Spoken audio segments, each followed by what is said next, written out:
Dawn's first light crests the eastern horizon, the village awakens. Tenzin, with nimble fingers, selects a rainbow of wildflowers. Carefully he plucks the delicate blue safflowers, his mother's preferred bloom. The sun rose above the Himalayas, bathing Tenzin's kitchen in warm light. Tenzin deftly intertwines vibrant flowers, his thoughts on his mother's joy. With a smile, Tenzin combines pantry items to create Tibetan pancakes. As the early morning sun filters through the window, Tenzin's mother stirs from her sleep. Oh, Tenzin, you've made this day so special. Happy festival, Mom.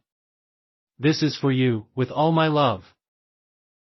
Tenzin and his mother sit at the table, savoring the morning meal.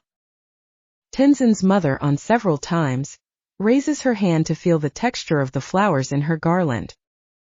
Later, Tenzin leads his mother through the lush fields, their path meandering by the babbling streams that border their village. Tenzin fills the teapot, a ritual of respect and gratitude. Memories flood the room as they share stories, their laughter a bridge between past and future.